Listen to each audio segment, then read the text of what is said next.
we're gonna call this thing to order. We don't got the best sound system here, so hopefully we can talk loud enough for y'all. So, if everybody we'll stand, have our moment of silence and pledge allegiance.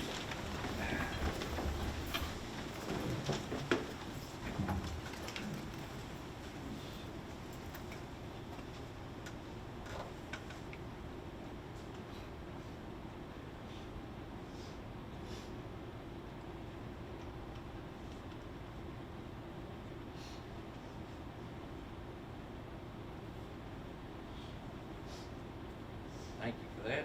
Doug, you care to lead us in the pledge? Flag back Flag here. back, please face the flag and begin. I pledge allegiance to the flag of the United States of America and to the republic for which it stands, one nation, under God, indivisible, with liberty and justice for all. Oh, thank you all for that. I'm gonna turn it over to the director for recognitions. Ms. Laura Schrader, if you can come up, tell us about scope and who you got with us. Right here. Good evening. I've got two of my students with me, Mia and Lexi, that I took to the SCOPE conference at Belmont University back in March, and they're going to tell you about their experience. So first off, I want to start off with a thank you. We're so grateful for you guys sitting us. It was a very beneficial experience to consider we want to be teachers in the future. And then he and Sophie about some of the things we did. So when we got there, we at the conference we debated the topic of the service hours. So if students should be able a requirement to complete 30 hours by the time they graduate. And then we put together this like cute little pictures of us there. So this is like some photos that we took. This is us at the We Ate Up Cheesecake Factory. And then this is our lovely transportation vehicle that we took. We just also want to thank you guys so much because this was a very beneficial experience, like Lexi said. And just thank you for everything.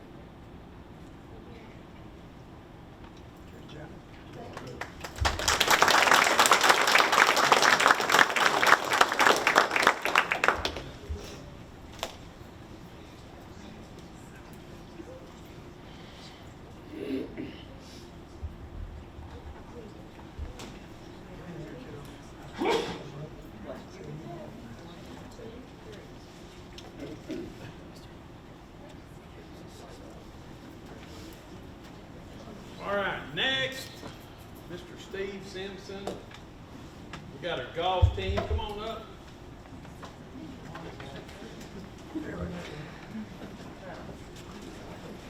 Come on over here.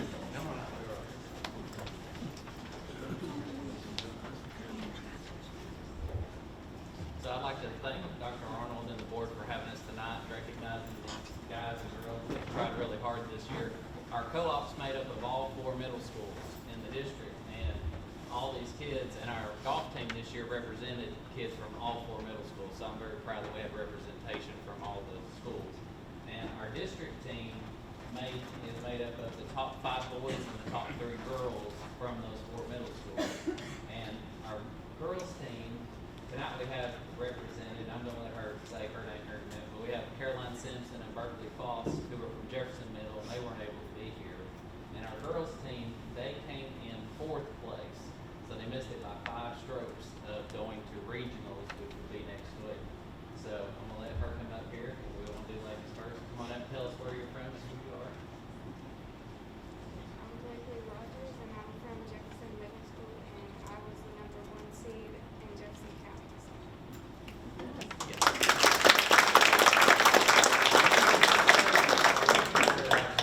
Next year. And our boys team, they came in 3rd place. There we go. Okay. They came in 3rd place, and so they will be representing us again next Wednesday at the Regions, which will be held at Dandridge Country Club. So I'm really proud of them, and I'm going to let all 5 of them come up and say their names and where they're from. Jack and I are from our middle school. I'm Brentley Burdett. I go to Maury. I'm in 7th grade. I'm Kale Shields. I go to Maury. I'm in 8th grade. I'm Will Snodgrass, 8th seventh grade, go to White Pine. I'm Solid Rock Road, and I'm eighth grade, go to White Pine.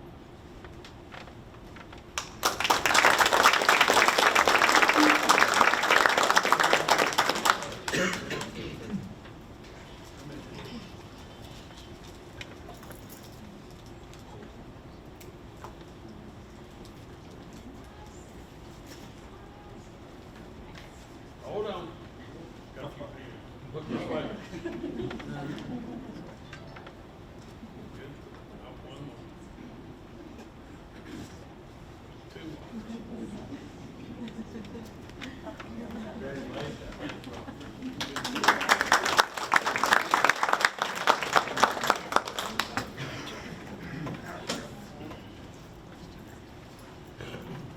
All right, that takes us down then to our public input. Remember, we got 3 minutes, do we got a timer? All right, we got a timer up here, kind of have to go fast correctly. Who's our, We only have one. all right, Sarah Montgomery from White Pine is speaking about Allied.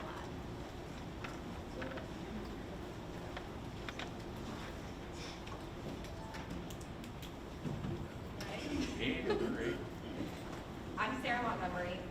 I have 2 girls that attend White Pine School. I'm also a CDC assistant in the building. My oldest, Adeline, is 12. She's in 6th grade. Addie has been receiving services through Allied Health since 2020. I talked to the podium in 2023, the first time this issue came up and we tried to do away with therapy inside of our schools. Addie was diagnosed with general anxiety and OCD at 7 years old. She has struggled with panic attacks her entire life, mostly centered around school. Through Allied, Addie has become a completely different kid. Just this year, she's brought her grades up significantly, and she hasn't had a panic attack since November. She was inducted into Beta Club this year. She gained the confidence to try out for both cheer and volleyball, and I'm proud to say she's a Lady Cyclone. None of these things would have been possible without Allied. She sees her therapist once a week for 30 minutes to check in and discuss anything she's struggling with. I'm proud to stand here and say that she has anxiety and she's not afraid to show it anymore. I was at the last board meeting purely by chance. I just happened to come that night. I had no idea that we were going to be discussing Allied at all. And I had a chance to hear what Mr. Harvey had to say. You raised several questions, so from here on I'm going to speak directly to you. You asked, why are the students still receiving services years after they were referred? My answer to that is, the issues that our kids are being treated for are issues that they have to live with their entire lives. They don't just go away. You asked why the door would be closed during a session and why that's appropriate. The issues that they're facing are not something that they want their peers to hear. It's embarrassing. And honestly, what is the difference between a therapist having the door shut or a principal and a teacher? The door's locked with a teacher. You asked why there's so many behaviors inside of our schools, even if therapy is being offered. And if you have to ask that question, quite frankly, you're out of touch with what's happening inside of our schools. I can suggest a few classrooms that you can go take a field trip to, because I'm telling you, it's insane right now. Do these kids display these behaviors at home? Once again, these issues that the therapists are treating are something our students will live with the rest of their lives. Receiving therapy at a young age will help them better cope with the circumstances they're going to live with as adults. You also asked if kids were being pulled during core subjects. They aren't. Kids are being pulled during specials, lunch, or recess. In my daughter's case, they ask her every single year what she would like to be pulled from. And normally she rotates between specials because that's what she's comfortable with. She did go at lunch one year, but she wanted to spend time with her friends this year. Should the schools allow these services? Just out of convenience for parents.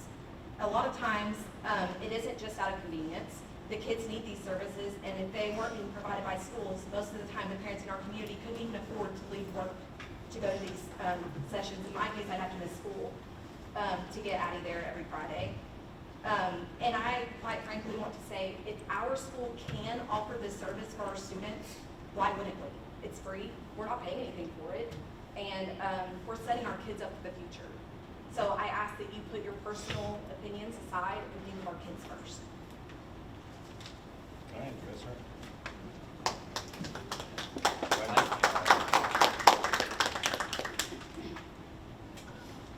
All right. That was, yeah, all right. Yes, sir. Okay. That takes us down to items for information and director's input on items for information, so I'll turn it over to the director here. Thank you. I want to start out with a request there for Sheriff Coffey to come up and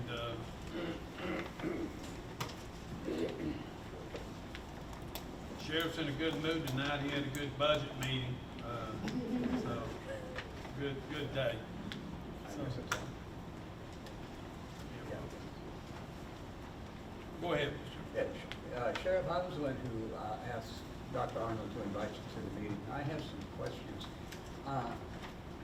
I'm one of these people that I need to know what our protocols are right now before I can, judge what our protocols should be. And there's been a couple of, there's been a maintenance committee meeting and a couple of other meetings where I am really not sure.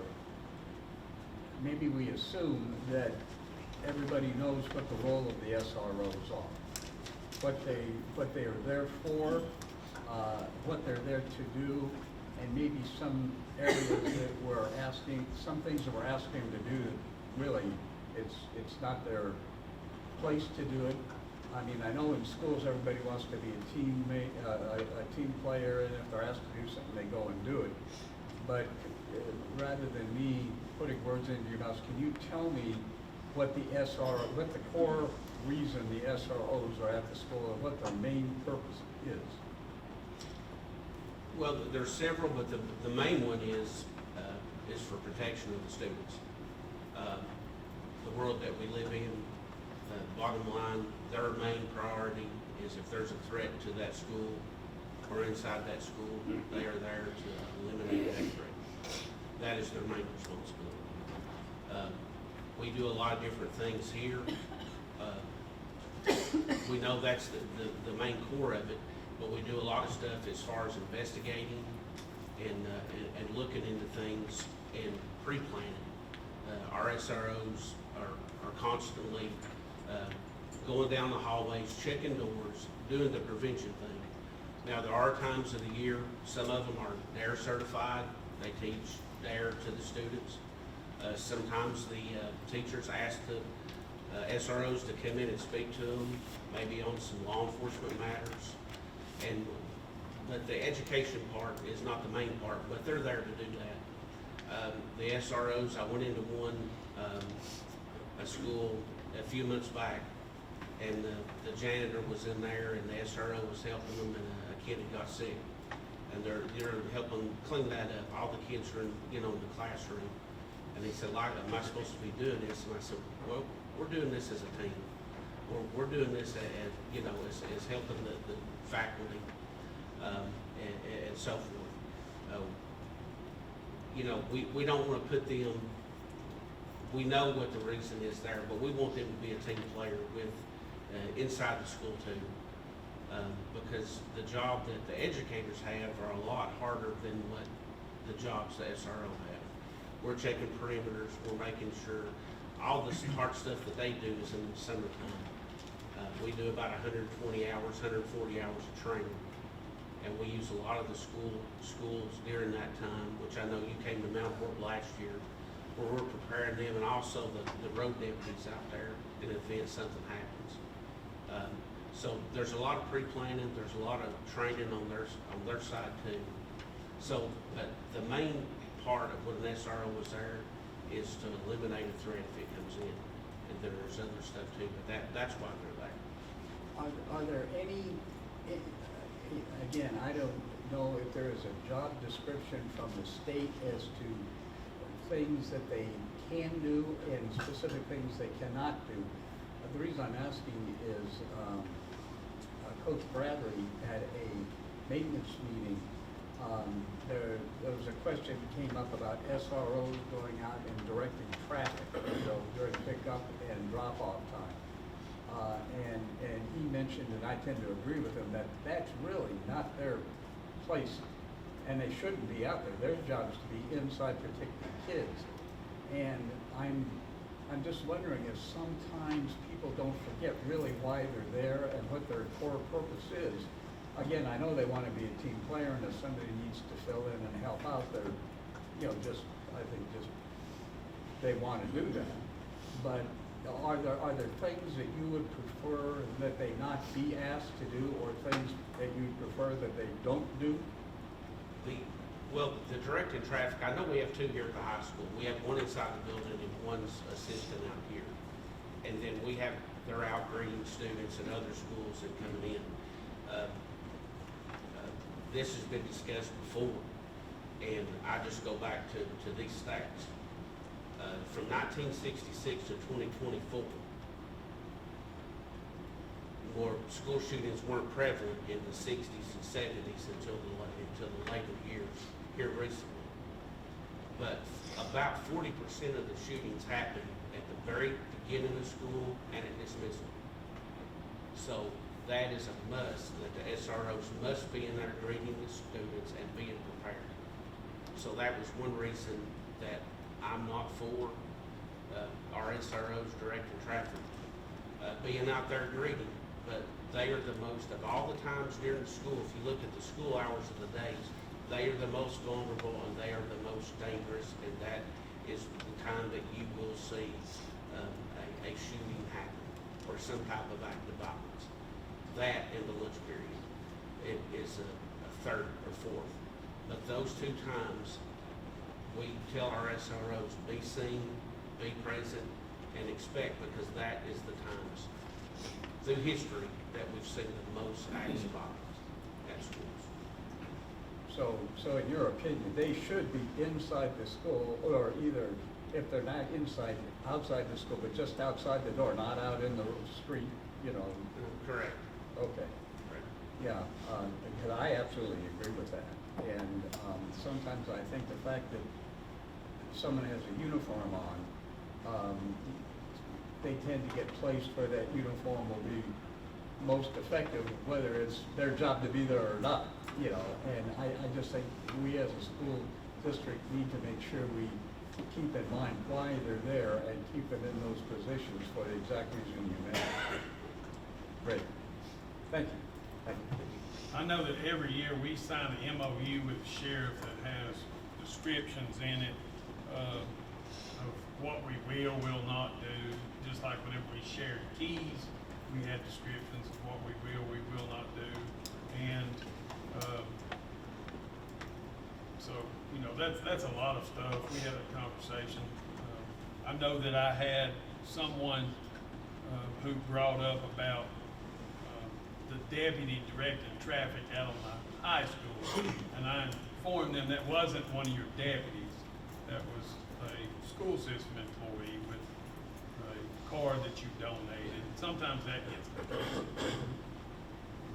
confusing. And then also, some people think sometimes that SROs, anytime that you have an officer in the morning not on a call, you encourage them to be at a school zone and sitting there to, I know at any given time, right here between Mount Horeb, Patriot Academy, the high school, there's at least 3, there could be as many as 6 on a given day just sitting right here. The people in all the areas, we encourage them if they're not busy. It helps that, some of the schools are in the cities, because the cities can take care of that. And our concentration on that is usually the Dublin Valley corridor, because that's where they're all out in the county. I'd like to thank you for the SROs, okay? I taught school, 3 decades, I can't remember, but 34 years to high school, and I was teaching there on Columbine. And that's an eye-opener. You never thought that much destruction could take place by 2 students.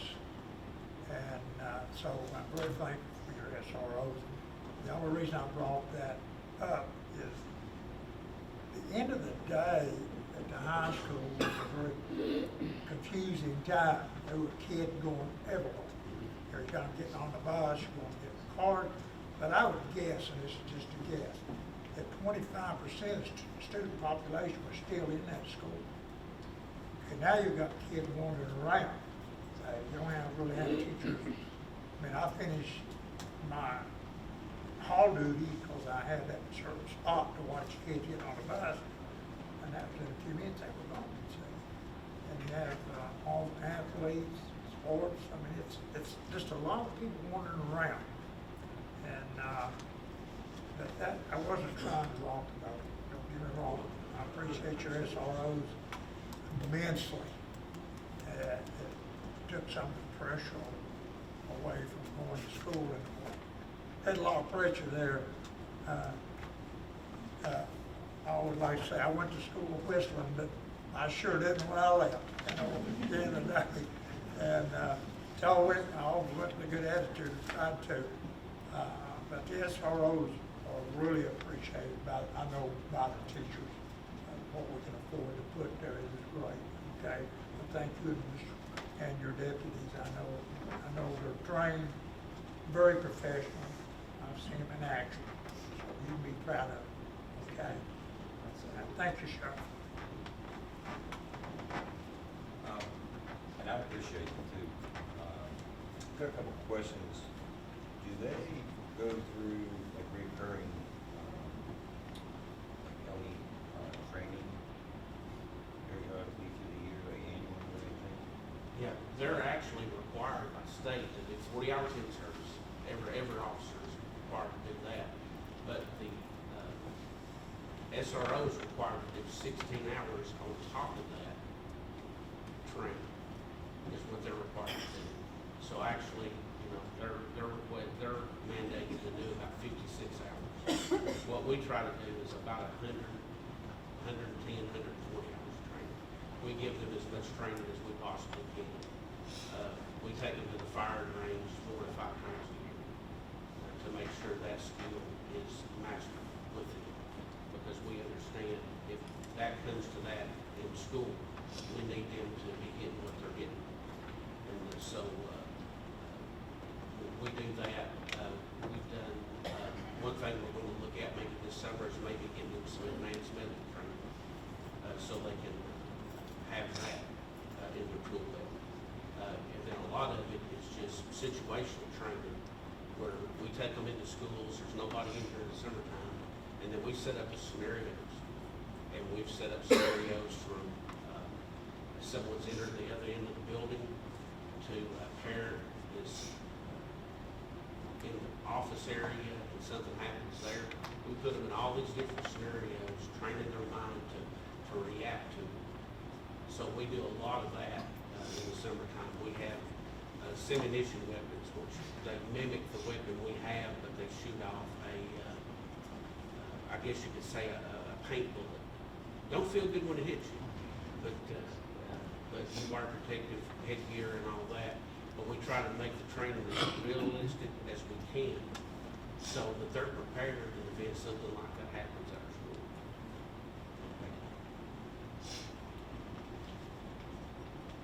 Since I have, you brought something up, you brought it with situational training. I've often wondered, and this is something that Dr. Arnold, I guess you probably could respond to too. You know, what our protocol right now is in classrooms, for example, and this is something I'm very familiar with. If there's a classroom and there's a child in there who goes into some kind of convulsions, and I had epilepsy when I was a little kid, so I know what it can do to a kid and how disruptive it can be to the kid and to people around him. And that kid all of a sudden just out of the blue starts flailing around and kicking and everything else. I'm wondering, maybe Dr. Arnold could answer this. what is our protocol for taking care of that until that episode passes? Where does the SRO fit in, if at all, as far as constraining the kid so he doesn't hurt himself or others? And kind of what's the situation for things like that? So we leave the SRO out of that. If they're there to help, then that's part of it. They may be part of the medical response team or emergency response team. So we have that within a school for various scenarios that go on. We had one at Maury today, and a reoccurring. I sent you all a text this afternoon, and it didn't go through. So I noticed that before the meeting. So it's good that I get to inform you all now. But you know, seizures and medical emergencies happen almost on a weekly basis within this number of students. We had a student Friday who fell, broke both arms. We had a student today who had to be transported by ambulance for a medical emergency. So that's a reoccurring thing. Unfortunately, within our schools, we average probably one ambulance a week or so to schools. But we do have a team in place that's trained for various things, AED drills, medical response drills, stop the bleeding, and for illnesses like a seizure or allergic reaction, those type of things. Now, how, again, another situation of things, when a student gets up, all right, and not just disrupts the class or screaming and yelling and things like that, but actually begins to threaten teachers and threaten students in the classroom, does a SRO get involved at that point? They did today. I believe there was an incident here where, for whatever reason, I mean, you know, we for whatever reason, I don't know the reason, but a student got violent today with slinging stuff, breaking stuff, just various things happening. So SRO got involved today. So sometimes, you know, you try to talk a student down. Sometimes it just depends. I mean, sometimes it goes so fast, it's immediate police present response. You know, sometimes we have what we call crisis intervention teams that respond whenever a student is upset for whatever reason, and that team is trained and helps to de-escalate the situation, bring the student back to a calm state where they're hurting themselves, threatening to hurt others, hurting others, whatever it may be. So that is, you know, that is something that we look at on a regular basis too, as far as trainings for them. So it's not actually in this situation an SRO would get involved in this one, not, it's just kind of whatever needs to take place at the time based upon what's taking place is what happens, is that right? Yes, so, you know, a lot of times a student who frequently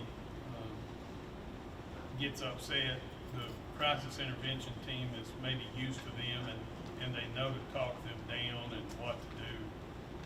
And but sometimes it escalates so quickly and so much that nothing can, whatever happened here today was, you know, warranted an officer getting involved and having to take the student into custody type situation. Was that an SRO officer? It was. Okay, It was. good, thank you very much.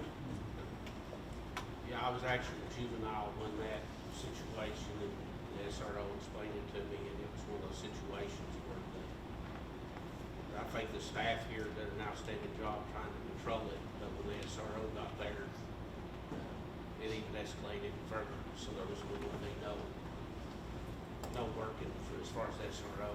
The SRO said, hey, just make the rest that already been in all walls and so forth. So I mean, in those situations, I mean, they're not common, but when you get to that point, you got to remove that from the building, from the protection of the staff and the students. On the crisis interventions, this is, I guess, a question for Tom. Who comprises that team? Is it SRO, teachers, principals, like, what kind of comprise that? Yeah, so a lot of times it's people who have the ability to leave at a moment's notice. So it might be an administrator, some type of special area teacher. For instance, if we have 2 or 3 PE teachers, one of them may be on the crisis intervention team, a school nurse. Usually we have someone with the office staff, a school counselor. So we are also a lot of times not just dealing with the situation, but there's somebody there documenting the situation whenever we have to sometimes restrain a student. So those are timed, documented, reported through the state regulations for that. But it varies, but usually an administrator, a nurse, teacher, office staff. So it's our employees. Oh, that are yeah. on that. And Yeah. how about, for the, like Doug was saying, like, athletics, or like you said, the protocol fellows, and that there's a team interface for that. Is that like the same type of people? It is the same type people, but both of those situations we reached out to. So we called 911 on both those, got EMS en route, and so just like, the SRO works for the sheriff. We claim them, we're proud of them, we like them, but we also know that, like Miss Julie Allen's back here. Where is Julie? She's waiting. Julie's SRO's back here working with us tonight. They're a great team. Julie knows that's not her employee. I have to remind her sometimes. She loves it to death. So they build a relationship. It's tight. You put a lot of trust in those people. So the team that's put in place in the event of medical emergencies, that's outside of 911, it's school. It's school employees.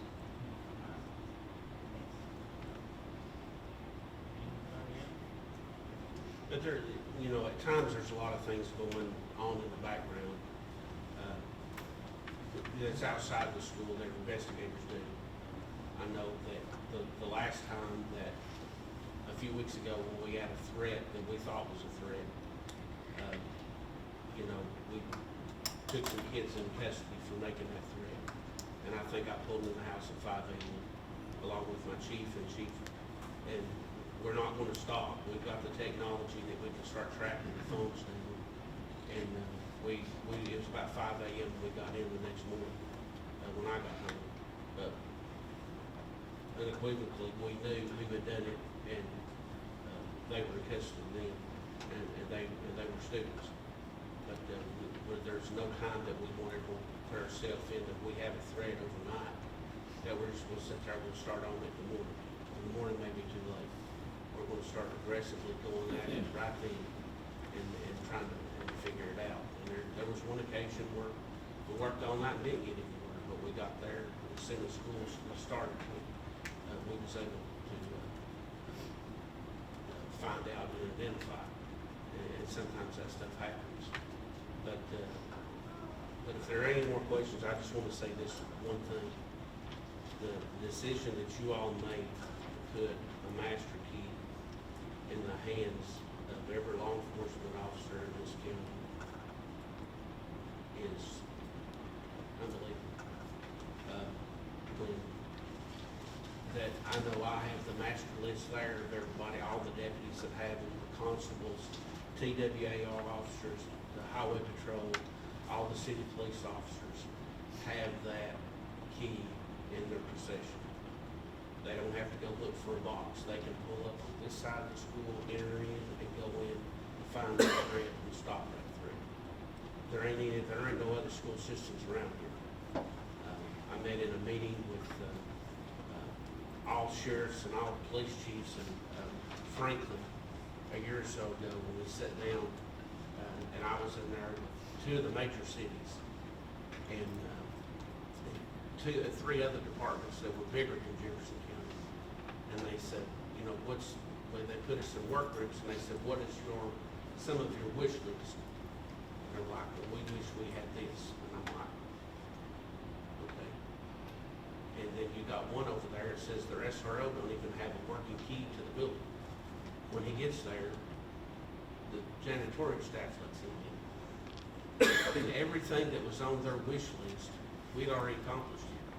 Our 911 center has access to the cameras. They can pull them up and start giving dispatch information. But it was unbelievable to me.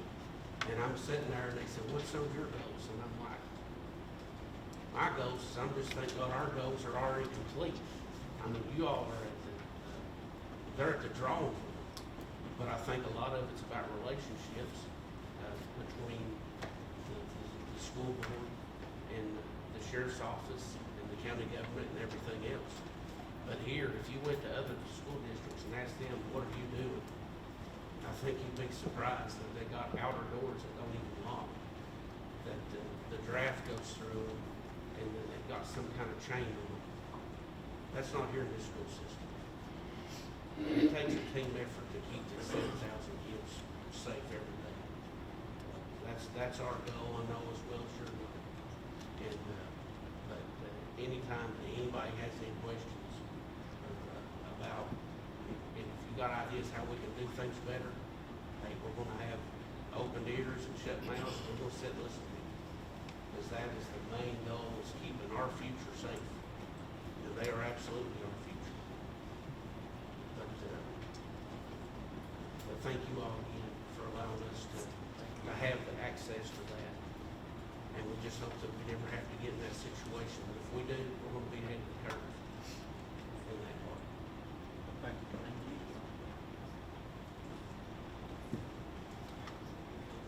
We're good, Sheriff, thank you. I have another speaking engagement. So. Yeah, thank you. Thank you.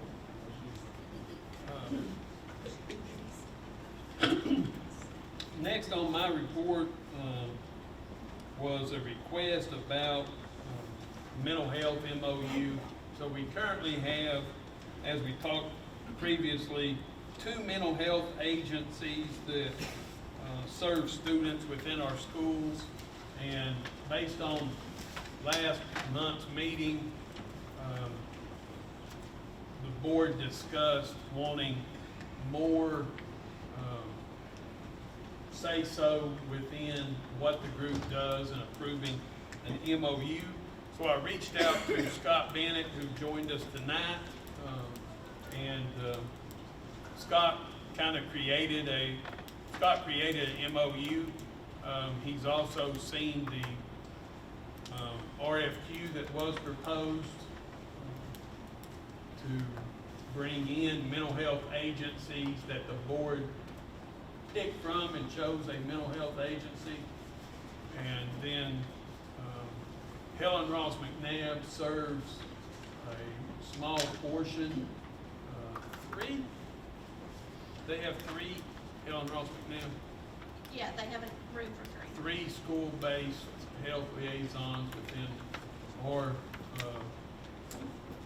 district, and Allied serves schools within the district also. But I know that you all kind of wanted some say-so in that MOU, and Scott's here if you have any questions.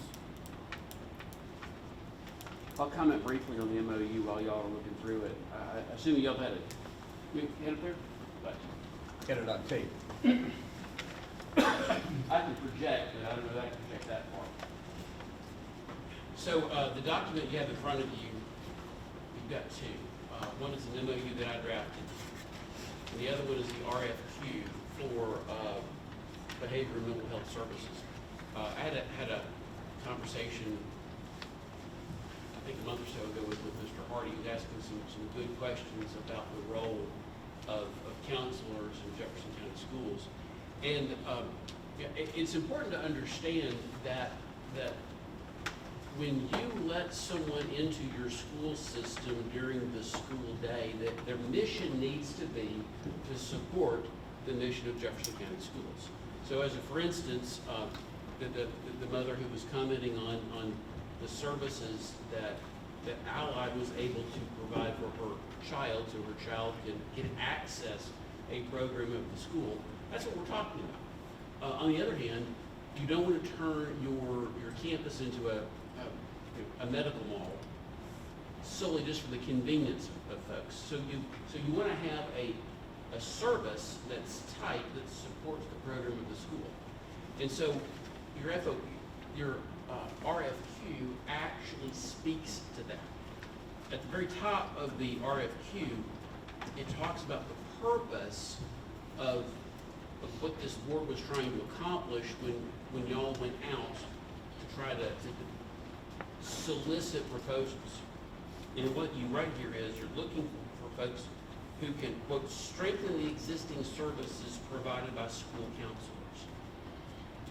And I think it's my understanding, Dr. Arnold, that you don't have an existing MOU with your service providers, is that right? We have an MOU with Helen Ross McNabb, and we have a contract agreement with Allied Behavioral Health. Okay. So,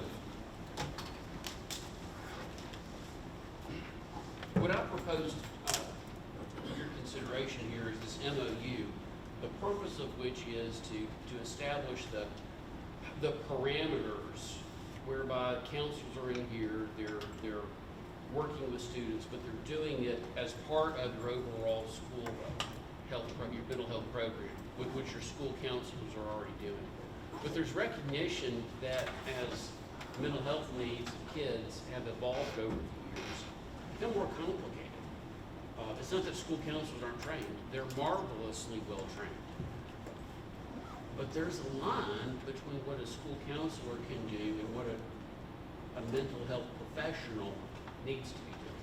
Where that line is, I'm just going to tell you, I am not qualified to say. I think our school counselors know when to raise a hand. I think our teachers are increasingly, you can see a lot of folks in the audience, our teachers are increasingly attenuated to that. And so what this memo here proposes to do is to set these boundaries. Have y'all had a chance to look at the memo? Yeah, you go with this, a little bit, okay. So I'm a lawyer. At the outset, what I want to be sure is that if anyone's providing mental health counseling, the board is protected. Whatever happens, I don't want the board to be accused of any kind of wrongdoing. So if you look at paragraph 13, they have to have insurance. If you look at paragraph 14, they have to agree to indemnify us and to hold us harmless. So if something goes awry, it's not on us. Their professional insurance covers us against any kind of things that might arise. If you look at 21 under school district responsibilities, basically what we do is we provide a place. We also arrange for scheduling. We're also responsible for if we see a need, we make a referral. That's all we're doing is making a referral. This is a very important point because this past year, the Tennessee General Assembly enacted the Parental Rights and Responsibilities Act. What that says very clearly is that parents have to agree to any kind of mental health counseling. It doesn't matter what it's for. It could be because Susie feels bad about bullying that's going on. Feels terrible about bullying that's going on. Maybe Susie is grappling with some suicidal ideations. Maybe Susie hears voices. It doesn't matter what the rationale is. we have to get parental consent. That's just straight up Tennessee law. You'll also notice that there's language in here that varies from what most mental health counselors are used to. Most mental health counselors are used to being able to consult with individuals who are over the age of 16. Well, if they're going to do it in Jefferson County schools, they have to comply with the laws that govern Jefferson County schools. And the age of consent for us is 18. So that's specifically baked in here. Anyway, the purpose of this is to provide the guardrail so everyone understands what they're doing and why they're doing it. If you have any questions, I'd be glad to answer those questions. I'll say that Helen Ross McNabb has agreed to this already in another district, so I don't expect them having any kind of problems here. Yes, sir. So, despite the comment that I had made, one, my intent was not to get rid of mental health, okay? I just have a lot of questions as to how they do business in our buildings. And that was exactly the conversation you and I had a month or so ago. From what I heard from Mr. Hardy, you weren't interested in getting rid of them, you just had questions as a new board member. Yes. And so one of the comments that was made to me just a little bit ago was that I questioned why a door would be closed and locked. I think that's, let's just put it this way, that was never the comment that I made. What I questioned, and I didn't find it in here, was why on earth we would allow somebody to take your child that does not have a background check done and allow them to go into the room. Is that in here at all? 5A, contractor agrees to comply with TCA 495413. That's the background statute. It's the same background requirement that is on teachers and anyone else who works with kids. Okay, so moving forward, this would satisfy that Yes, sir. anybody that came in to do therapy with OSHA would have to have a background Absolutely. check I'm prior. confident you're already doing that, but it's required in this MOU. Yes, sir. Okay, thank you. Because I don't think we are right now. In fact, per my conversation with an employee, we're not.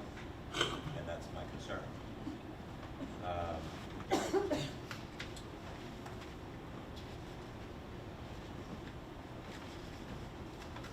You made another comment too, that one of the reasons we should not be doing this is just for the purpose of convenience for parents. Yes, sir. And let me expound on that. So anything that we do needs to be in support of the mission of the school. So we have lots of mental health issues that impact the child's ability to access the program with the school. As long as we have as long as our mental health program here supports our existing program school counselors, I think it's very worthwhile. Simply doing it for convenience because someone has an issue, I'm out of my depth. I'm going to go ahead and concede I'm out of my depth here. But if we have a counseling issue where the child is not facing a problem with accessing the program in the school, let's say that there's counseling that's being required by circuit court because the family's going through a divorce and there's some ill feelings by a child towards one of the parents, and it's not impacting the school. That's the best example I can come up with off the fly. It might be convenient to have that done here at the school, and I'm not saying we shouldn't, but to me, this is a resource that's better reserved for the crisis situations that we were talking about. The things that would otherwise impair a child's ability to function as a student at Patriot Academy. That's the best example I can come up with. There may be others. We maybe have school counselors out here who can say, I can think of 4 more. Or we maybe have some people who may say, well, there's some good reasons why that example Mr. Bennett just used is a great example. I think we should prioritize, because what you're doing is you're blessing 1 or 2 vendors to come in and have access to your kids. I think that makes great sense where it supports the program of the school.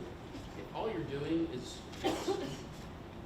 making it convenient, then I think it becomes a little harder to explain why you're blessing one or two providers when there's so many more out there. Does that make sense? It does.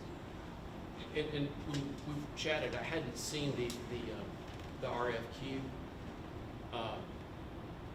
And so the language that the purpose is to strengthen the existing services provided by school counselors, that gives me a measure of confidence that the referrals, let me come back to that the referrals are consistent with why we're referring to school counselors.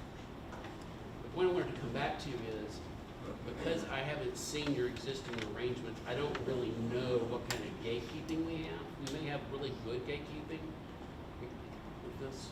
I see someone nodding his head, we've got good gatekeeping. I hope that that's the case. This sort of cements it that we have good gatekeeping. It's for school-based reasons, not convenience. So with this MOU that you've written up here, will this basically still have a therapist capable of being in every school all day, every day? Or is this more based on more of a meeting or a session that is already set, needs to come in? So, the contractor under paragraph 22, they're to provide staff to conduct all program services at the school.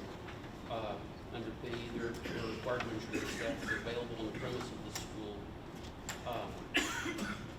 So if I understand your question correctly, what they're supposed to do is to have folks who are available when there's a need. We're also supposed to provide them with space. So, see what, rather than me ramble, why don't you ask the question again, be sure I'm tracking it. So, start of the school day, all the employees come in, therapist comes in, sits in the room, waits for a child to knock on the door, waits for maybe a therapy coming, versus whatever therapist they decide to use or company, and they say, hey, I've got an appointment at 9 o'clock with Tiffany, Susie, whoever, I need to get up to Jefferson High School or whatever school. To me, that's a big difference. Sure. So you're talking about availability throughout the whole day at any given point versus a set time of need to see the student. So the agreement says JCS agrees to provide a space for therapeutic services intervention at each school, as well as access to the school's Wi-Fi, et cetera, et cetera. So my assumption is that, and this is probably where you look at the gentleman who's nodding his head. My assumption is that the availability will match the need. Now, if I'm the principal, I'm going to tell the contractor, Dr. Arnold, I can't predict when I'm going to have when a kid's going to have a crisis. So I need you here first thing in the morning, because I don't know what's happened in the overnight. I don't know if Johnny stayed up all night because he was listening to somebody yell at his mama. I don't know if he was up all night because he was listening to the sound of gunfire. I don't know if he was online reading about threats or about accusations against him doing something where, so he comes to school and he is that close to losing it. So if I'm the principal, I'm probably going to say, I need you here when the kids get here, because when they unload off the bus, that's when they unload problems. If I'm the principal, that's what I'm going to say. The agreement allows them to do that. The agreement, I think, also is organic enough that there is a flow where middle of the day, they don't have appointments. Well, and see, in the middle of the day, that's when you're going to have your specials, you're going to have a lunch. This is not intended to be so brittle that it can't be molded to fit the schedule of the school. my assumption, if I'm the principal, is I want a counselor here during crisis times. Maybe towards the end of the day, you know, if you need to go and do something else, I can live with that if I'm the principal. But if I'm the principal and I can't find my counselor, why have we given you a place that's reserved for you? I'm gonna have a problem with that. I'm gonna call my boss and he's gonna call the vendor and we're gonna have a sorting out. That's how I see that. Those kind of leaves it open for them to be here. Let me answer this way. I just figured out what you're asking me. You're asking me, is there anything in here about office hours? There's not per se. Okay. Now, could that evolve over time? Absolutely. Okay. Now, with it being multiple vendors being in here, or we'll just start with the fact that there's situation happens and, you know, one child is already being seen because they said, hey, you know, you come down on Tuesday mornings, it's the best time. Suddenly some child shows up, what do you do? What would you do at that point? Because now you've only got one office space, two needs. That's a good question, and it's an operational question that this lawyer's not qualified to answer. Okay, that's fair.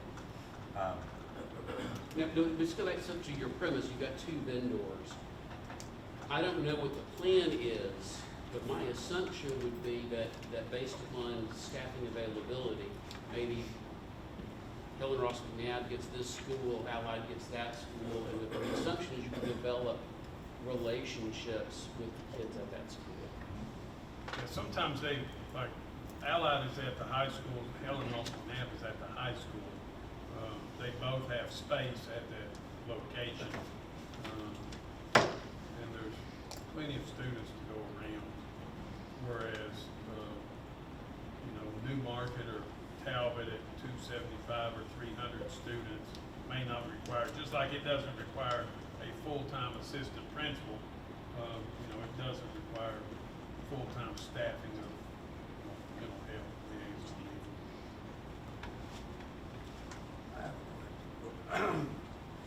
Somebody, I wasn't quite finished. But if you want it, I can come back to it.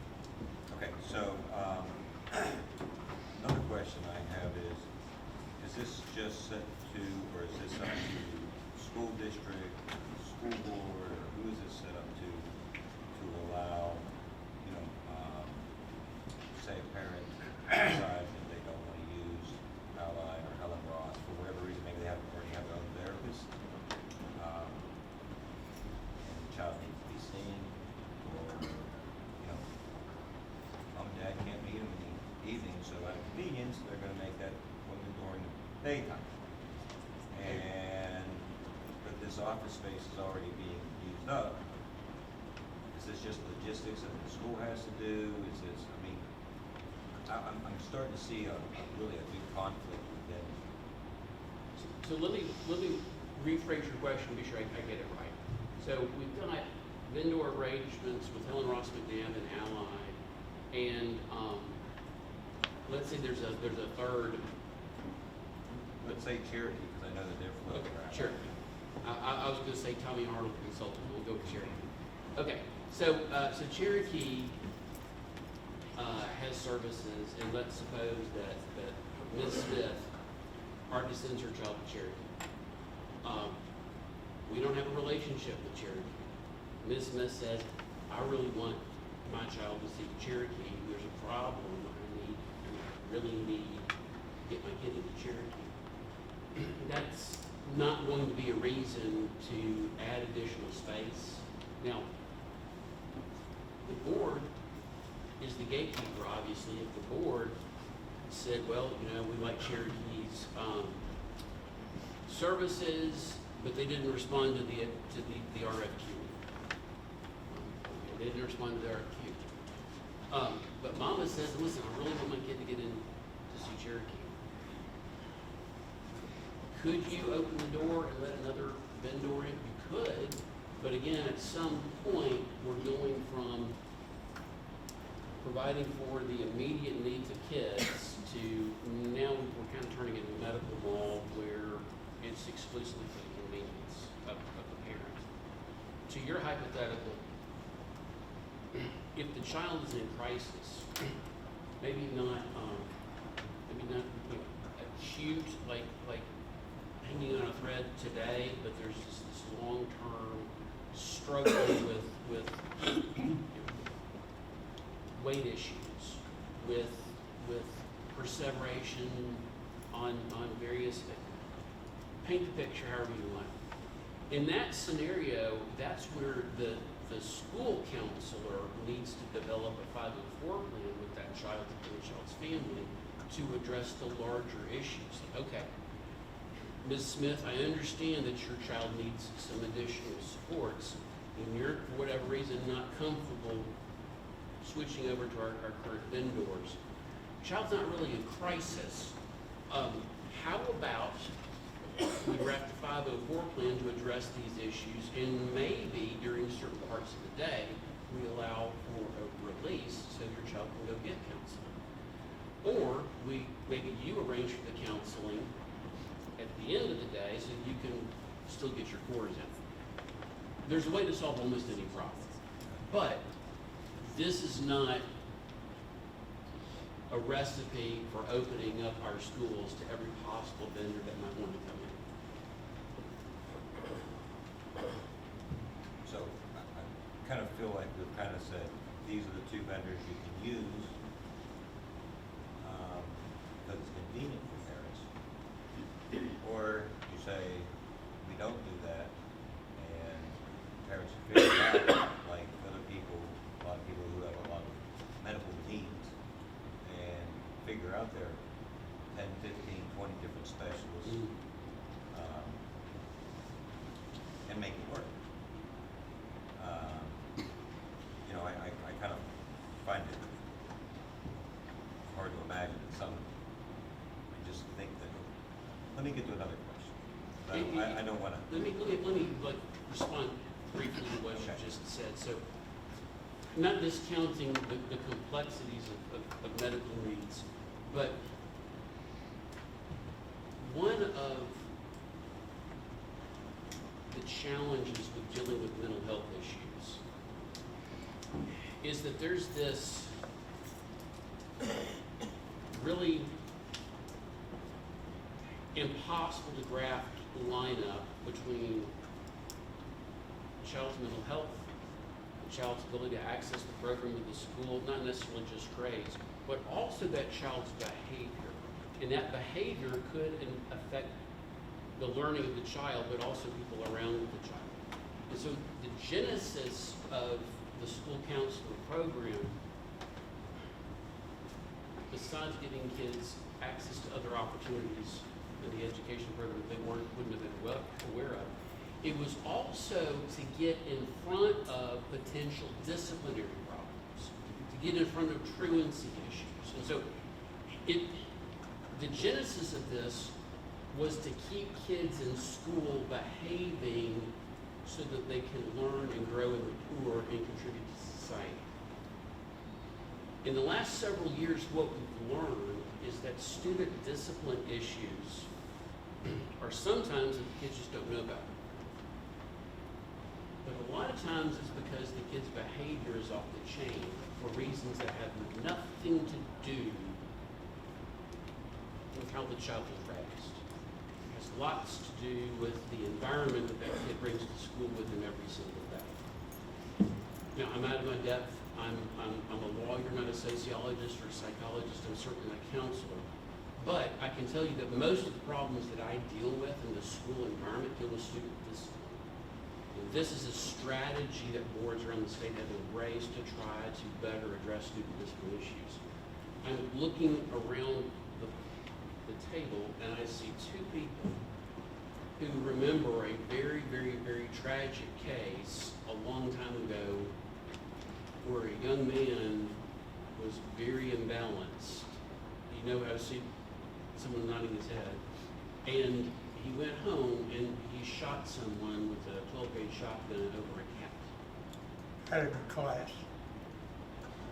What we're talking about here is, you think about Columbine, that's terrible. You think about Covenant, that's terrible. But there are tragedies that occur in this community all of the time, and this is just a strategy for addressing that. I said I was just gonna interrupt you for just a second, and I lied, I apologize. No, you're okay. You brought up another. So really, this has been kind of promoted to bring mental health into the schools, which would correlate to bringing down the discipline problems. Yes, sir. That's the But strategy. imagine watching it go up.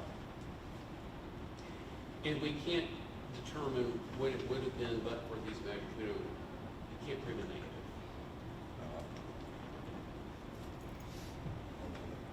Well, You- I'll leave that part of my discussion for after. Sure. And Mr. Hardy, you're raising good policy questions, and I'm ill-equipped to answer those. I can tell you, if you want to do this, and I can articulate many reasons why you might want to. If you want to do this, this is a safe way to do it. Right.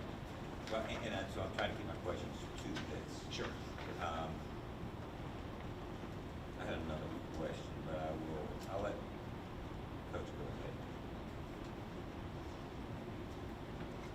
Am I Sorry. got one going on? I'm sitting here, and you brought up something close to it, Ms. Tillman, is the chain of command. And I'm sitting here as a teacher. What do I do? This MOU is great, but what's the chain of command? I mean, the person, if we're thinking of the same person, what you mentioned earlier, I had suspicions, but there was no discipline problem, no nothing. And, but I never thought things would go that far. So at what point in time, I guess, I'm asking this, when does the teacher make a decision to move up the chain of command? I know the principal is gonna be dealing with referrals, right, discipline. In my teaching experience, a lot of times discipline was kids acting out. Some of my worst discipline problems, those students today are doctors and lawyers that they grow out of it. So- I didn't, you know, be careful. But, you know, I'm just really confused. So what is the teacher's role in all of this? Well, and And the liability involved, you know, you think you take somebody, and a student, you don't have anything, it's all abstract, but yet you set it up the chain of command, and what happens? let me be sure I understood that last part. You send it up the chain of command, and what happens? Okay. Well, let me first describe what the chain of command would be as I understand it. And this is where I look to the principals and say, this is where you and your in-service training are going to need to be able to explain the resources that are available to your faculty, so your faculty is aware of what to do in the case of WIDF, right? So my assumption is that the principals in their in-service training, talking with their teachers, are going to say, here is our school counselor. You understand what our school counselor does. The school counselor has time on the agenda to explain the resources. This is a resource. Now, it's an outside resource. I sort of envision that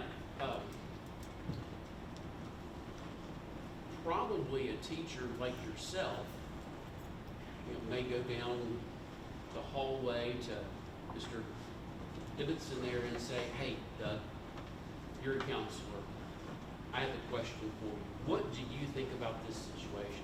I sort of assume that a teacher who sees an issue and has concerns because of his or her professional obligation to the child, may ask someone who has a little bit more expertise.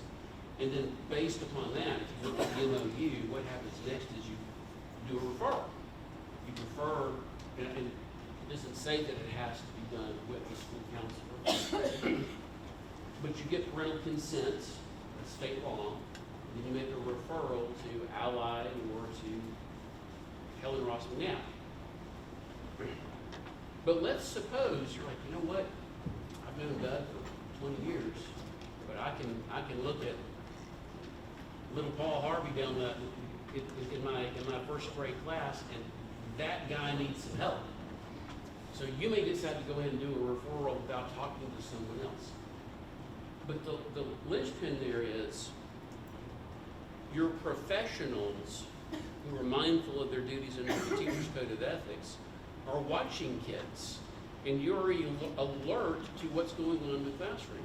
And if a kid's grades suddenly drop, or if he's suddenly withdrawn, or if he comes into school and it looks like he's wearing the same clothes that he wore the night before, or, and I'm seeing eyes, because you're like, I've seen that kid, and there's a little bit of panic amongst some of you. You know in your gut when you need to make a call, or you need to go down the hallway and talk to a colleague who's maybe a little better versed than you are to translate what you're seeing. So the legs of this, the operationalizing of this, I think happens in the school building, where the principals say, talk to the counselor, or just go down and make a referral, but make sure you get parental consent. That's the chain of command. Now, what happens if they make the referral? You want to talk about liability, and I could write. An unhappy parent, Okay. what do I do now? Okay. You know, the parent has found out that I've made a referral, Parental consent. and they're not happy. So parental consent's required. Parental consent's required. We don't counsel a kid without parental consent. Now, I know some people were out there and they're thinking about those situations where the parent's the issue. I can't help you with that. State law, and this was one of the points that was raised heavily during the legislative session. What about those scenarios where the parents don't want their child to get counseling for their own reasons, or maybe the child is a victim of what's going on at the house? What do you do then? That's an open question, but you can't refer to counseling without parental consent. In that scenario, my advice is always you talk to your professional colleague, you try to work game out how can we support this child without providing counseling that would be illegal. And if appropriate, you make a call to DCS, if appropriate. Now, let's suppose that you approach, and I'm not going to pick on any board member, but let's say you're concerned about young Master Paul Hardy, and so you want to talk to his parents.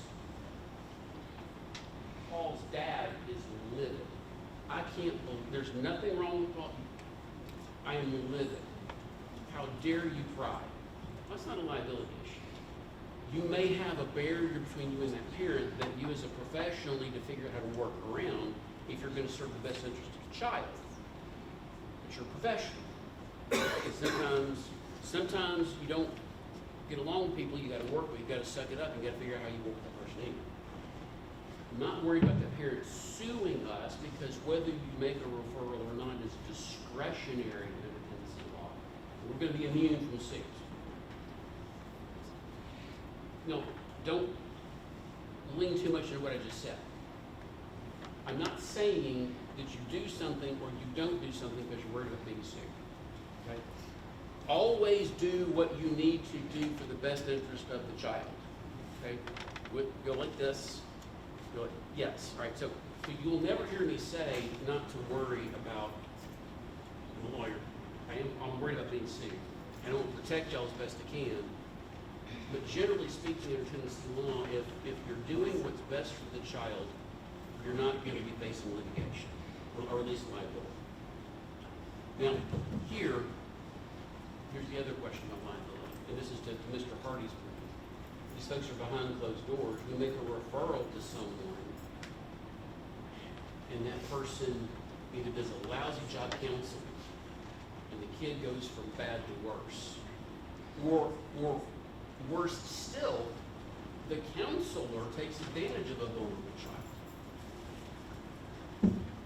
Well, just as our parents have to rely upon the professional ethics of our teachers, so too the parents will be relying upon the professional ethics of the counselor who will be providing services in their buildings.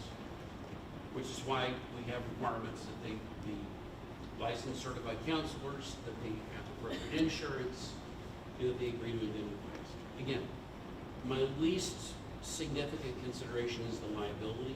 I'm worried about taking care of kids, but I wouldn't be taking care of you if I hadn't buttoned up the liability side. I tried to do that.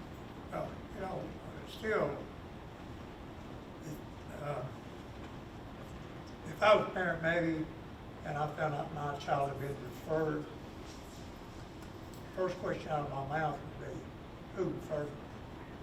So is that name privileged information, or, you know, what I'm saying is, you know, you got a teacher, teachers, I don't know how to describe it, I don't want to use the word abuse, but how many teachers we got out here? Parent-teacher conferences, you ever had any of those? You know, you know what I'm talking about, right? And you can get a good talking to. You understand? So once a parent may find out I've referred their child to, for some reason, but I don't have concrete evidence about it, but then, boom, they come to So, me. so I'm the principal of the school, and a parent comes to me and says, and I know that the coach here has referred Johnny to a counselor, and I approach Mr. Smith and say, hey, we've got some concerns about Johnny, we'd like to refer him to Allied Mental Health. Mr. Bennett, what are you saying, Allied Mental Health? There's nothing wrong with my son. Who says that he needs to? Well, that's where I, as the principal, need to step in and say, well, let's take a step back. Here are some of the things that we've seen in school. There's nothing to be ashamed about here. Here's some resources. There's nothing stigmatizing about having a conversation. And that's where I, as the principal, become the customer service manager.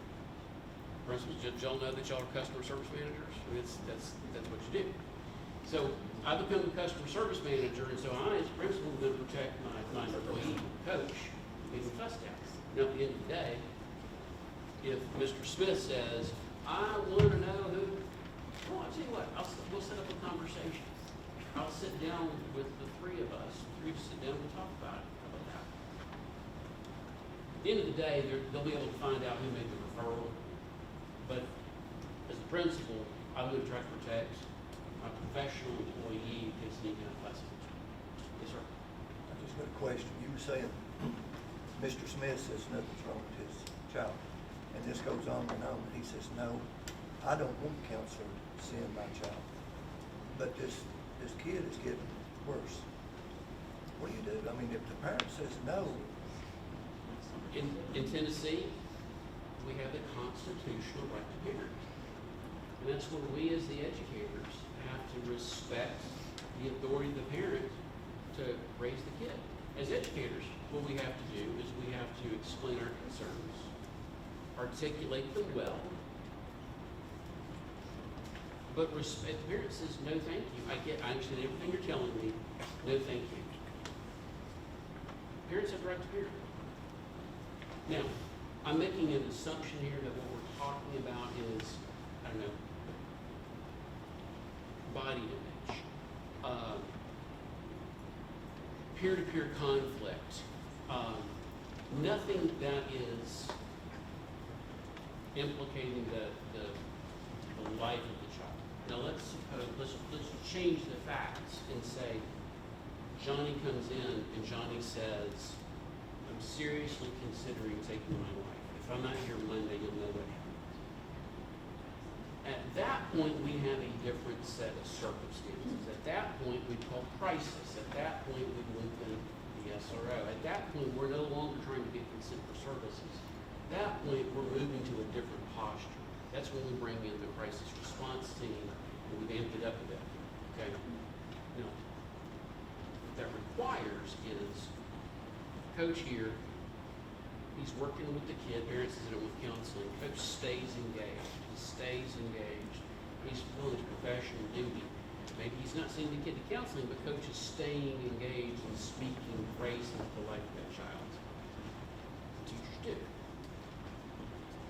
Coach starts to realize there's something else going on, that's where coach amps it up a bit. So, this is a tool. There's only one tool.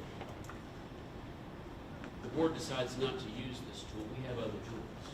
If the board decides to use this tool, the parent says, no, thank you, we have other tools.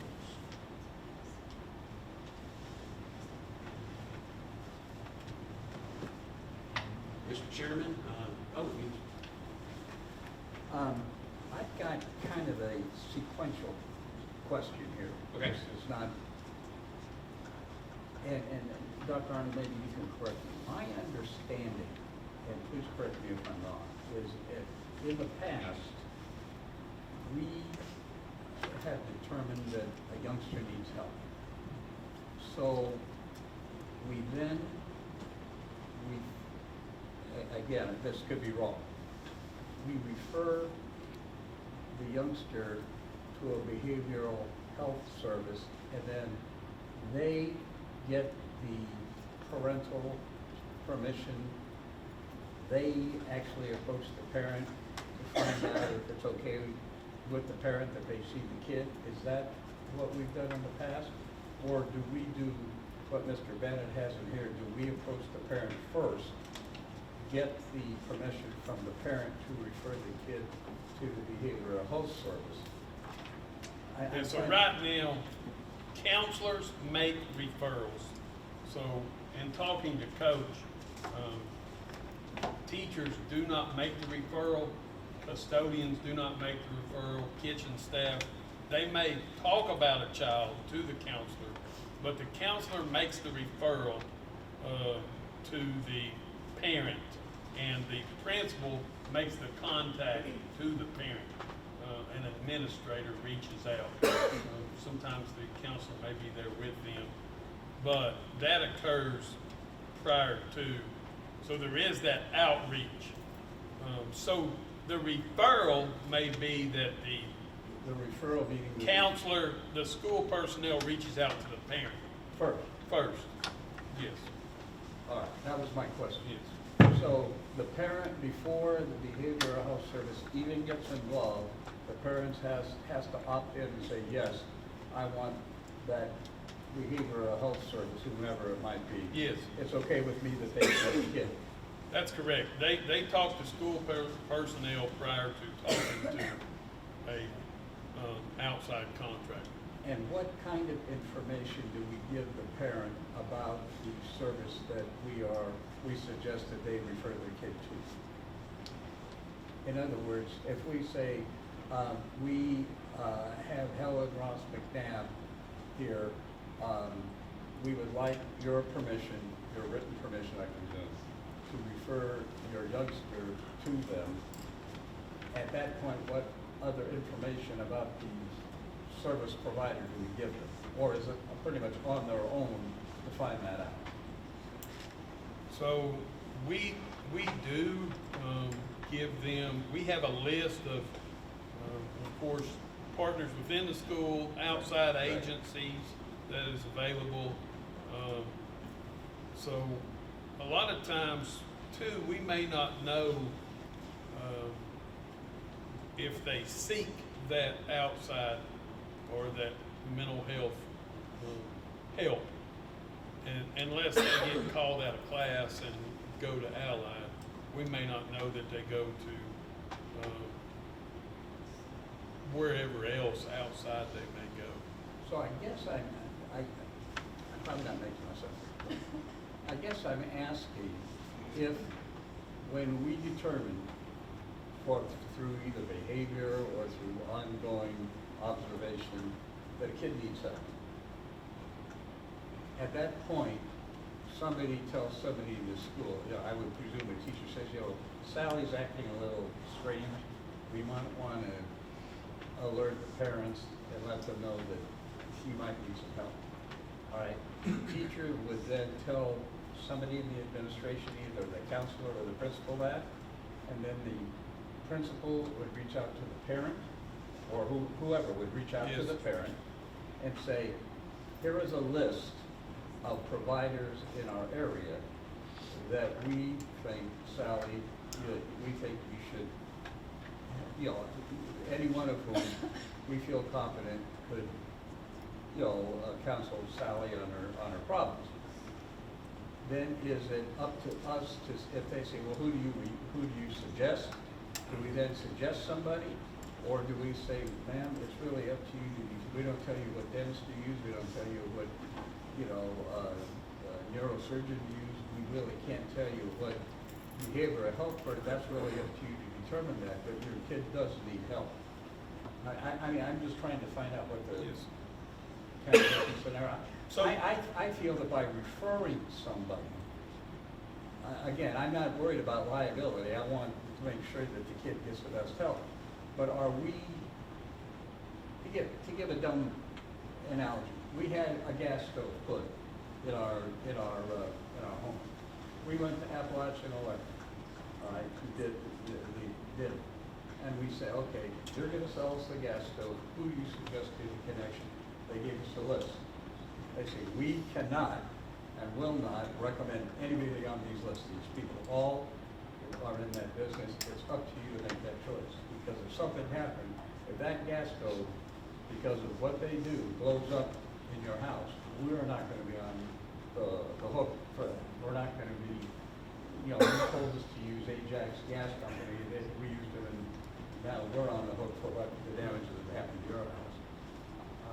I'm just concerned that by us referring anybody in particular, rather than letting the parents make an open choice from a list we give them, that we could have problems that way. And maybe, Mr. Barrett, you could address this. That doesn't really concern me. I mean, Okay.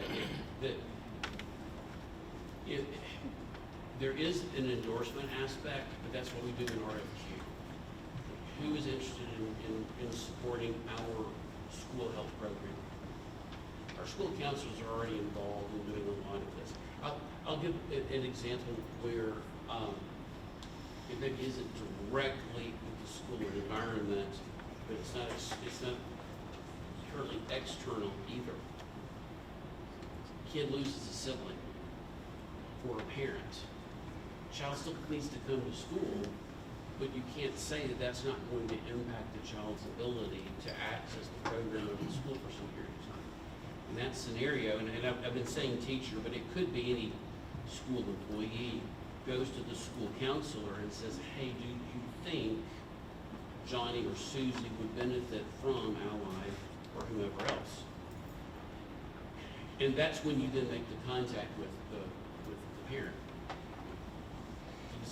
Back to your first question. What do we involve, or what do we share? We share enough information to get informed consent. Once we make the contact here to here, what ends up happening is Allied or whoever's at that school shares the information with the parent. So it's like, tag, you're it. It's up to Allied to share the information and say, here's what we do, here's what that looks like, here's what these sessions are like.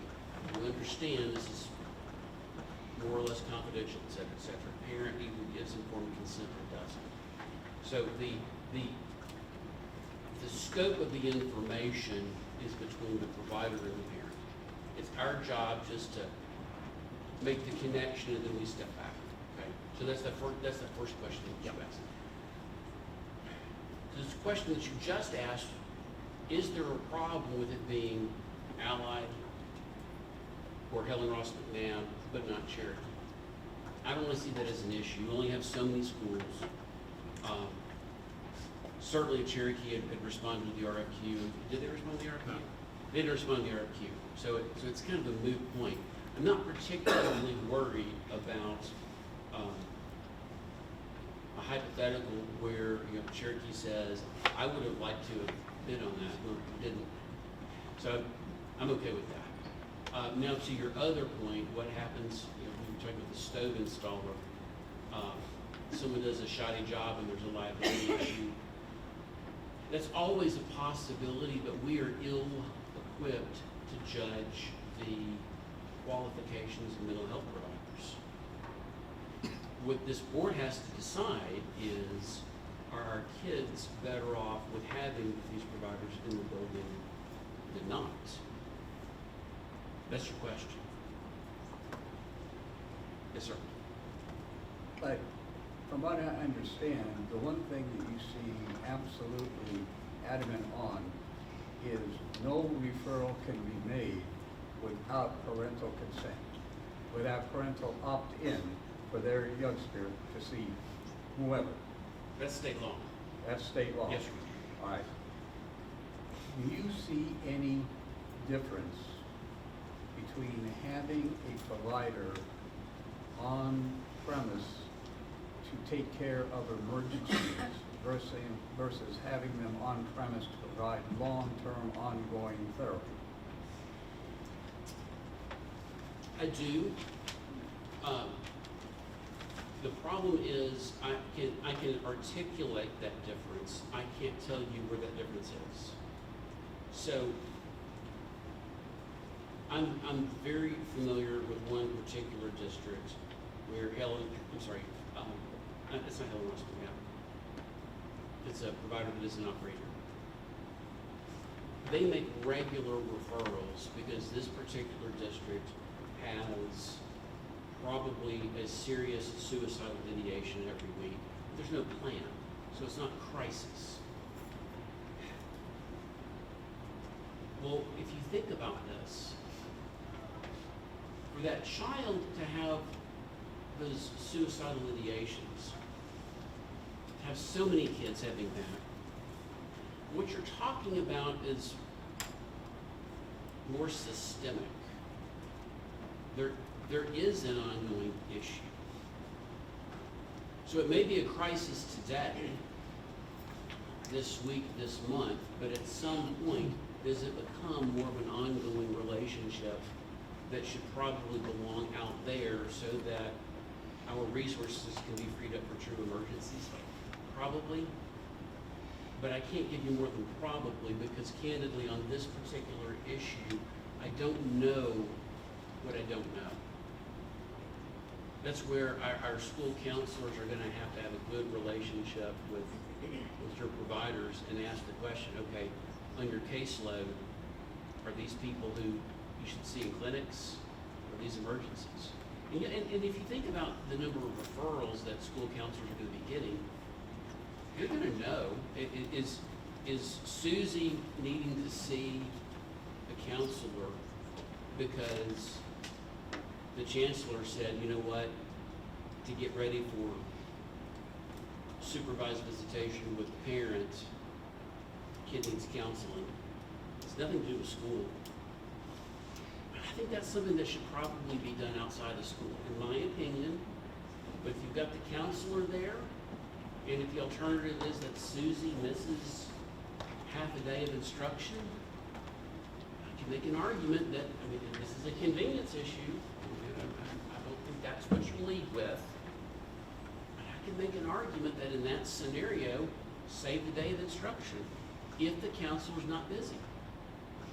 But my real belief, because of the disciplinary work that I do, and because of the special ed work I do, and because of the crises I see, my belief is that this is a tool that should be addressed for those kids who have a real school-based impact. The story we heard earlier about the child who was afraid of school. Anxiety about coming to school. Well, that's a 504 issue. I can imagine, I can't think of many more examples where if a child can't come to school, it's going to have a school-related impact. Well, so here's Susie. I get to go to Ms. Smith, who keeps, I need to think of different names. I go to this nice lady who's the counselor, and she helps me with my anxiety. And if I'm having a really bad problem, then I get to tell the teacher I've got a note, and I get to go see the counselor and talk with her, and she calms me down. That's a school-based issue, and that's practical. I guess what I'm talking, yes, I understand that. I guess I'm talking is that if a youngster begins seeing a behavioral health counselor and then has a set appointment every Tuesday at 1 p.m. on an ongoing basis, that's what I'm talking about, long-term therapy. I'm not talking about when if the counselor is there and the kid happens to need to see them. I consider that kind of almost crisis intervention Sure. or an emergency situation, but where somebody is in an office and the youngster has an appointment with them every Tuesday at 1 p.m., is that something that a scheduled therapy session should be going on in the school as far as you're legally? Now I'm talking about behaviorally or psychologically. There's no legal barrier to it. There's no legal barrier to it. What we're talking about now really is a policy issue about best use of time and space. But I'm going to give you the standard lawyer answer to your question. It depends. So let me give you a practical, for instance, where I think it actually really does help to think about the school impact and long-term counseling. I'll give you two. Let's suppose that we have a child who has been bullied for years. And because of the relatively small nature of Jefferson County schools, he may be with his bullies for 12 years. Maybe walking across the stage at graduation, 12 years. I can see, I'm sorry, at the 12th grade, I can see a practical situation where you've got a school-based problem and an ongoing need for counseling. I'm not saying that that's always the case. I'm thinking of something on the fly. Let's think about something else. Let's suppose that your child with autism. And as many of you board members know, my adult son has autism. Many of y'all have met him. So I'm not picking up a particular group. I'm speaking from experience. So you have a young man with autism who is having a tremendous difficulty processing the basic social structure of a high school. The things that you and I may take for granted, the subtlety of language, the nuance of expression, all lost in this child. I can see a world in which for that child to access the opportunities at the school, that child might need regular counseling if it's available here. Are there other examples? Possibly. But again, this goes back to when I was answering questions from Coach. My thought here is that there's going to be an organic relationship between the provider and the principal. And the principal is going to have an idea how this resource is being used. And if it's being used in a way that is arguably convenient, and there's no connection whatsoever to the school, it's not ideal. But if it's not impacting the service delivery where there is an emergency, does it matter? If it starts to impact service delivery where there is an emergency, I think it does matter. It's in that middle ground of it's related to the school and it's ongoing. And those are the questions that you and I were just talking about, Mr. Stevenson. That's where you're going to have an understanding of what the counselor's caseload looks like. You have this back and forth. Gosh, you seem busy all the time, but whenever I have a kid with an emergency, I can't find you. What's up? That's part of the back and forth, the ongoing business relationship. Final question, this is for Dr. Arnold. Dr. Arnold, I know our behavioral contractors do background checks. Do we have copies of those background checks on file at our school or in our district? We do not have background checks on file of any contractors, to my knowledge, on file. Ms. Baker, do we have outside contractors, do we have those background checks on file? Yes, sometimes for private duty nurses we do. Any other There's a couple of the RBTs. student teachers, do they just verify? Yeah, the RBTs, it's a PBS is the name of the contractor. Student teachers, no, because that's They a verify. requirement with the state that the Scholargy University has to start that process. So we do not have those on file. No.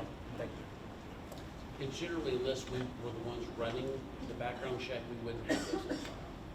Those are supposed to be confidential, and the agency that runs it is supposed to keep it. Now, do they have any requirement to turn them over to us if we require them, if we ask for it?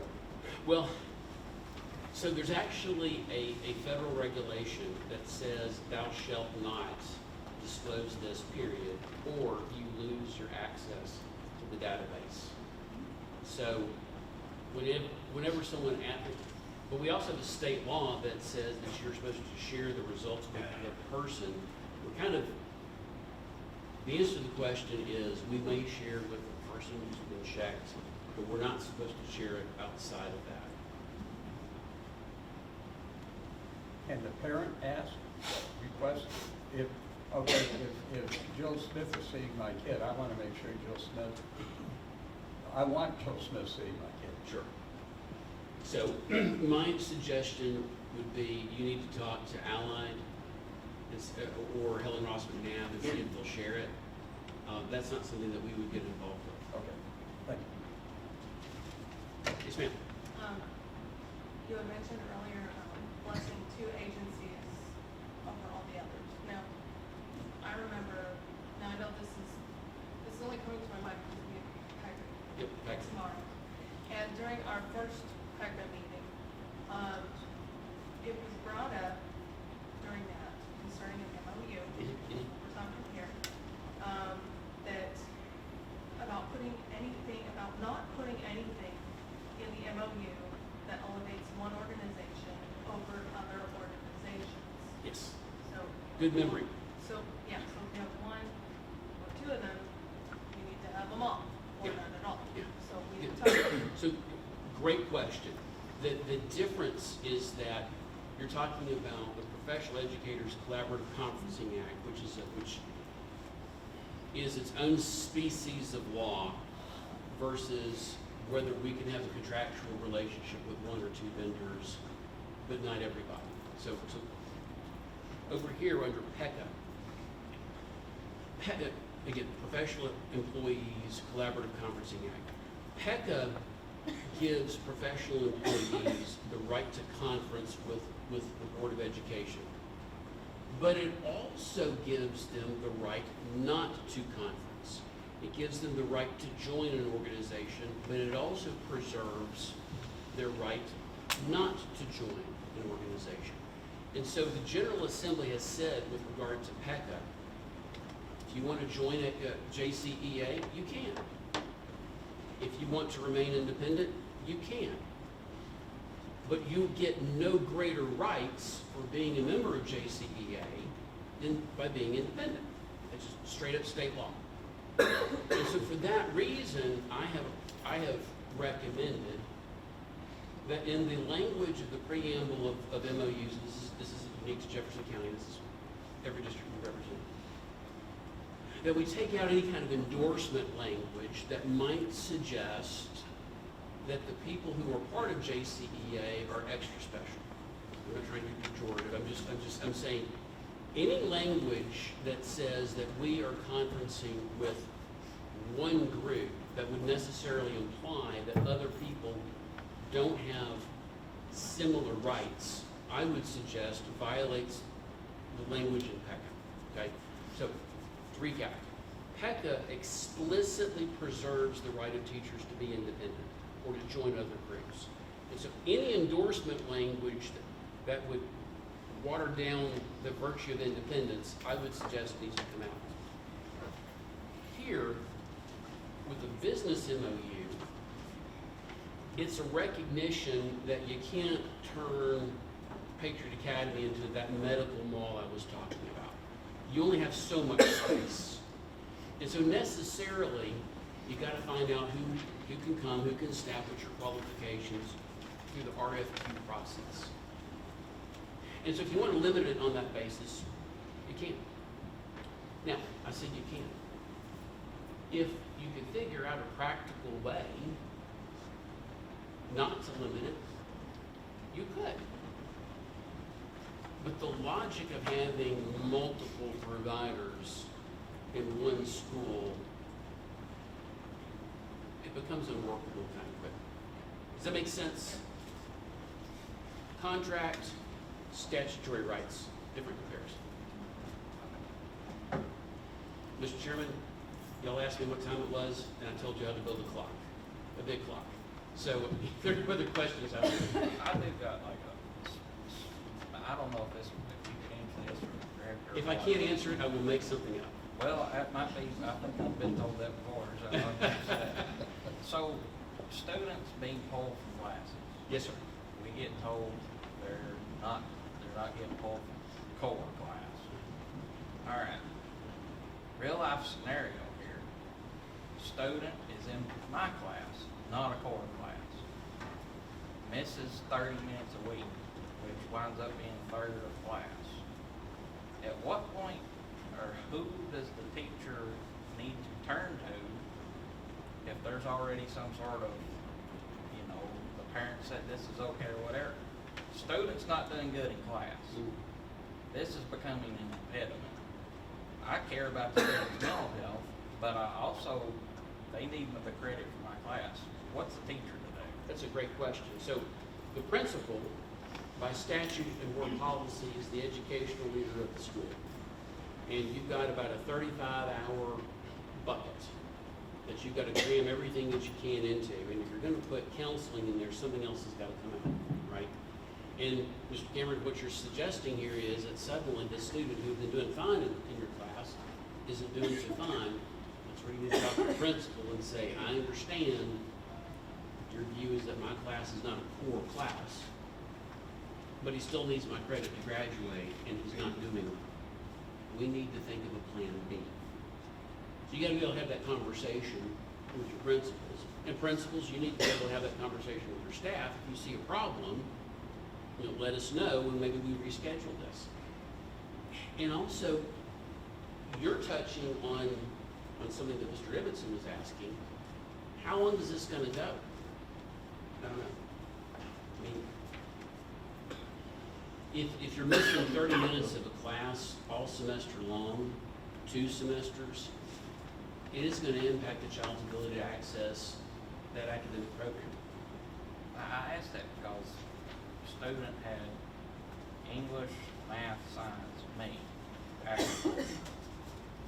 Okay, I know I'm the low man on the total pole, but after a while, it's like, does my class matter? Sure. I want the kids to succeed because if they don't, it reflects badly on me. I know there's other people that are in that situation. I don't know what all entails specials in school, but if I'm teaching music and I've got students that are not going to be in music class all the time, well, does my class matter? I'm kind of person that's like all classes matter. Yeah, I know there's state testing with these others, but at what point does a teacher address the situation? That's a good question. It goes back to what I said a minute ago about the teacher always has to advocate for the kid. You always have to think about the teacher's code of ethics and ask yourself, okay, I need to advocate for the kid here, and maybe advocating for the kid includes he can't miss this much of my class. You said vocab? Okay, well, let's think about some of the lessons that you have in vocab that relate to safety. Which safety classes in vocab are unimportant? You see my point? It's all important.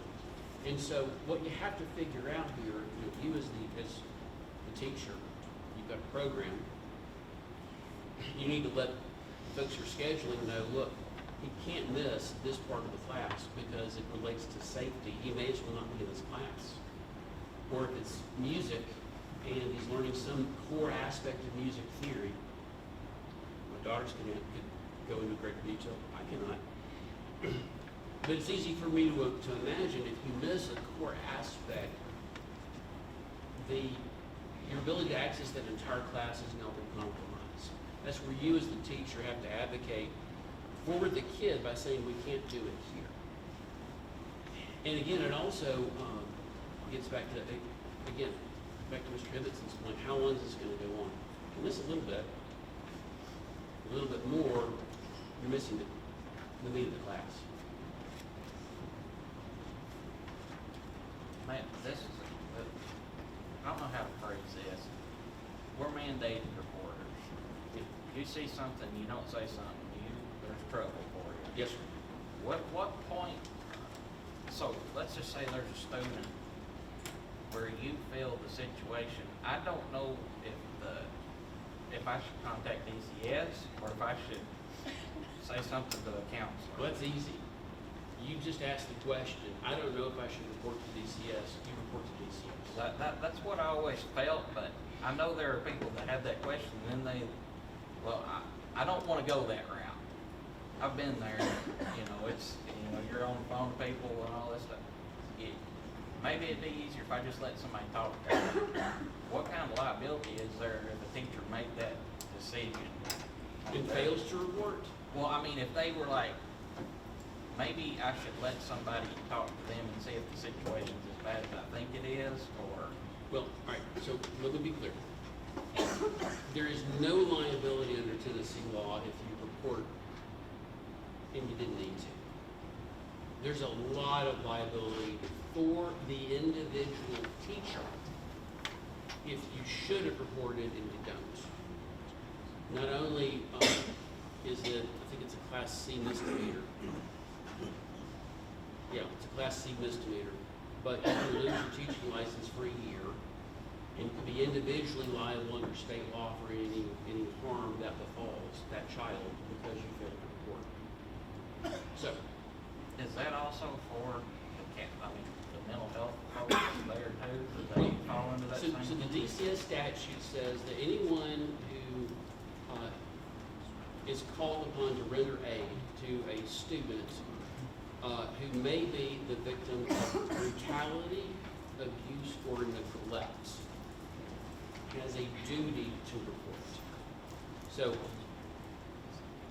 the other problem with that is, so if you rendered aid, so that could be, coach says, hey, Mr. Bennett, so I'm talking to coach, and I'm thinking, so I have now rendered aid to him in terms of counseling.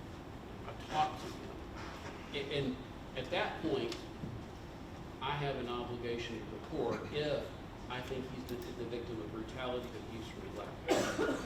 The other problem with that is if you have reasonable cause to suspect a child is the victim of brutality, abuse, or neglect.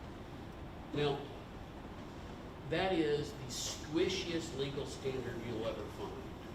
Reasonable cause to suspect. That's not knew or should have known. Reasonable, if you're asking the question, do I have reasonable cause to suspect? You need to make the call. The reason that standard is so squishy is that the General Assembly did not want people debating whether they should or shouldn't make the call. Never, ever, ever, ever, ever, employees, never use your school counselors as the gatekeeper to ask the question, do I need to report? Maybe have, go to admin, have a witness, but if you're asking yourself the question, you need to make the call.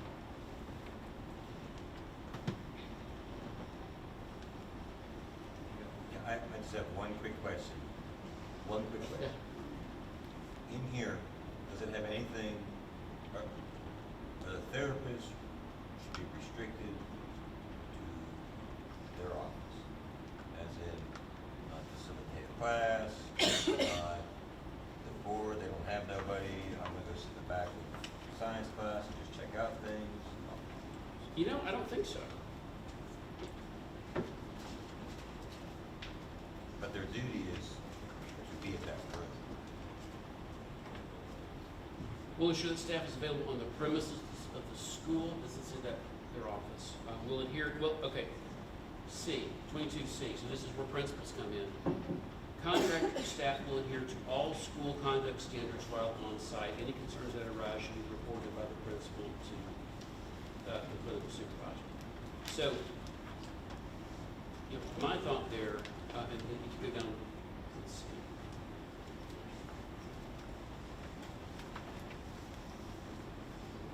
I would make the case that if you've got someone who is wandering around looking for something to do, the principal should probably talk with the supervisor.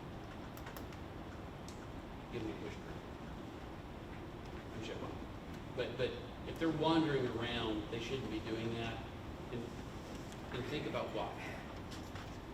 If I'm a counselor, I'm licensed to counsel people who have given me consent. If I go wandering through the school, these people haven't given me, their parents haven't given me consent. On top of that, if I'm wandering through the school and I see this lesson or that lesson, well, those are FERPA issues. I'm now accessing educational information that's outside the scope of my licensure. I kind of need to know that. So I'm thinking out loud in response to the question. I'm thinking if I'm a principal and I see somebody wandering the hall, I'm going to ask the question, what are you doing here? Get back to your office. Is that something we could put in the MOU? We could put it in there. I don't know that it's necessary because of what I just described, but we can certainly put that in there. Well, I've spoken with teachers that have said it's actually been more disruptive because they have a therapist in the back of the room and the kids are going, who's this guy 100%. in my room? Well, and that's, and we certainly have seen outside therapists all over the state coming into schools and setting up camp, and that can be disruptive. Because this is not something I'm intimately familiar with, let me explore that. I'm a firm believer in the law of unintended consequences. I don't want to regulate something that creates a problem, but let me talk with Dr. Arnold and others and figure out how we can tighten up that concern. That's an interesting point. I think you might be right about something. Thank you. No more questions.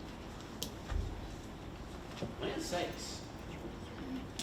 That's a lot of questions on a 5-page agreement. Thank y'all. Before Dr. Arnold goes on, there's been a request to have a bathroom break here real quick for 5 minutes. So it's 8:27. I'm not good at math, because I didn't go here. I'm just kidding. Well, 8:32, we'll be back in here, so